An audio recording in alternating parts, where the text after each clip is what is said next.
उत्तर प्रदेश में हाल ही में भारतीय जनता पार्टी के अंदर काफी खींचतान देखने को मिली, जिसके बाद मंत्रिमंडल बदलाव से लेकर संगठन के बदलाव की खबरें भी सामने आई। मगर योगी जी का मक्खन आखिरकार दिल्ली पहुंच ही गया और सब कुछ लगभग शांत सा दिखने लगा। लेकिन ये कितना शांत हुआ या शांत नहीं हुआ और योगी जी का मक्खन दिल्ली कैसे पहुंचा, ये तमाम कहानी आज हम आपको बताएंगे। उत्तर प्रदेश में कुछ दिन पहले ये खबरें आम हो चली थी कि अब उत्तर प्रदेश के मंत्रिमंडल में बड़ा फेरबदल होगा। उप मुख्यमंत्री दिल्ली से आए हुए AK शर्मा को बनाया जाएगा। योगी आदित्यनाथ की ताकत भी कम हो जाएगी। उत्तर प्रदेश बीजेपी संगठन में भी काफी फेरबदल देखे जाएंगे। इसके लिए दिल्ली से लेकर लखनऊ तक मैराथन बैठक चली। दिल्ली के नेता लखनऊ आकर तमाम नेताओं से मुलाकात करने लगे, जमीन का फीडबैक भी लिया। मगर दूसरी तरफ योगी जी अपना मक्खन लेकर दिल्ली पहुंच गए और सारी कोशिशों पर पानी फेर दिया। यूं ही नहीं, मैं बन जाता हूं। रोज पहले किरण का छोर ढूंढने निकल जाता हूं। धूप छांव दिन रात की परवाह किए बिना पढ़ता जाता हूं। तब कहीं उस उम्दा अनुभव को दुनिया तक पहुंचा पाता हूं।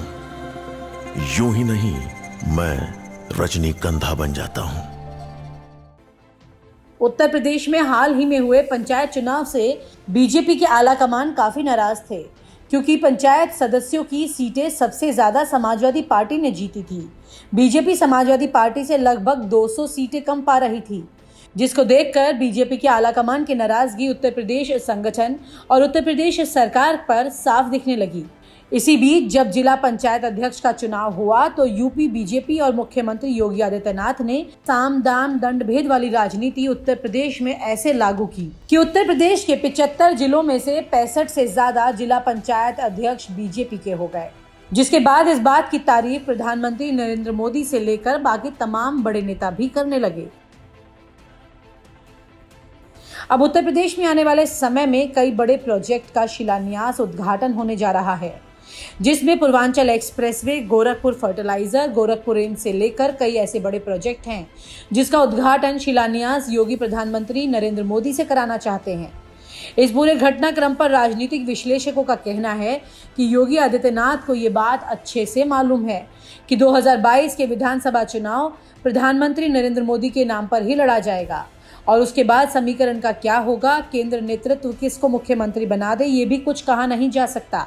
इस वजह से योगी आदित्यनाथ अभी से दिल्ली मक्खन भेजने लगे हैं।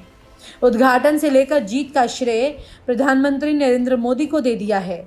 शायद इसलिए अब राजनीतिक गलियारों में ये बात आम हो चली है कि योगी का मक्खन दिल्ली पहुंच गया है। और आप हमसे जुड़े रहने के लिए सब्सक्राइब करें YouTube पर, फॉलो करें Twitter पर और लाइक करें Facebook पर। और ज्यादा जानकारी के लिए न्यूज़ नशा की वेबसाइट पर जाएं। आपको टाइप करना होगा सिर्फ न्यूज़ नशा।